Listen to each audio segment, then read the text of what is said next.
फरवरी 2023 में एक बहुत ही अनोखी खोज की गई जिसने पूरी दुनिया को अचंभे में डाल दिया था। 9 देशों के अलग अलग खोजकर्ताओं ने मिलकर ये कहा था कि उन्होंने डार्क एनर्जी के जवाब को खोज लिया है, जो कि कॉस्मोलॉजी की दुनिया का सबसे बड़ा सवाल है। उनका कहना था कि डार्क एनर्जी और दुनिया में मौजूद सुपरमैसिव ब्लैक होल्स के बीच एक रहस्यमय कनेक्शन है। अगर उनकी ये रिसर्च सही है तो मेरे ख्याल में डार्क एनर्जी की डिस्कवरी के बाद ये सबसे बड़ी खोज होगी। क्या आप समझ पा रहे हैं कि ये इतनी बड़ी खोज क्यों है? आपने भी कभी ना कभी तो ये सोचा होगा कि इतने बड़े ब्रह्मांड का आखिर जन्म कैसे हुआ था और आखिर इसने इस तरह की स्टेबिलिटी कैसे पाली कि हम इंसानों जैसी इंटेलिजेंट प्रजाति का जन्म हो सका। डार्क एनर्जी इन सभी बड़े सवालों का जवाब दे सकती है। ब्रह्मांड का जन्म 13.8 बिलियन साल पहले एक बहुत ही गर्म और डेंस स्टेट से हुआ था। इससे हम द बिग बैंग भी कहते हैं। बिग बैंग इतना बड़ा धमाका था कि इसलिए दुनिया को अनगिनत तरीके से फैला दिया और तब से लेकर अब तक यूनिवर्स लगातार बड़ा होता जा रहा है। अब जैसे जैसे स्पेस बढ़ता गया तो स्टार्स और अलग अलग गैलेक्सीज का जन्म होने लगा। इन स्टार्स और गैलेक्सी ने एक दूसरे के बीच एक ग्रेविटेशनल अट्रैक्शन बना लिया जो कि दुनिया को अंदर की तरफ खींचता है।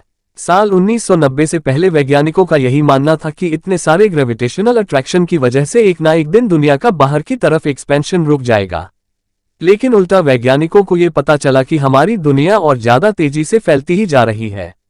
ये आज के मॉडर्न जमाने की सबसे बड़ी मिस्ट्री है कि आखिर क्यों यूनिवर्स लगातार बड़ा होता जा रहा है और आखिर उसे इतनी एनर्जी कहां से मिल रही है।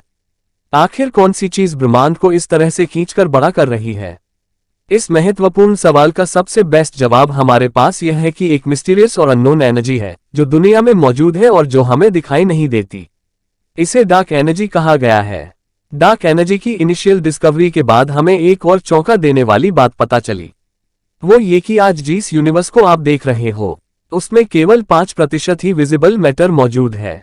करीब 68.5% दुनिया डार्क एनर्जी से बनी हुई है जिसे आप देख ही नहीं सकते।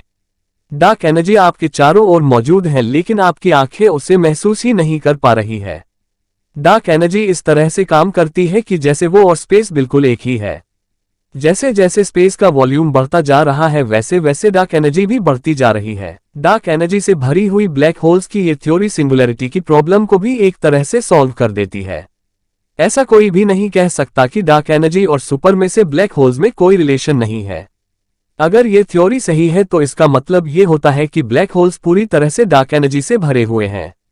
ब्रह्मांड के अंत के बारे में कुछ कल्पनाएं भी है जिसमें से एक ये है कि डार्क एनर्जी का प्रभाव बढ़ता जाएगा और एक समय पश्चात ये केंद्रीय बलों और अन्य मूलभूत बलों से ज्यादा हो जाएगा। इस स्थिति में ये डार्क एनर्जी हमारे सौर मंडल, गैलेक्सी सभी को विखंडित कर देगी।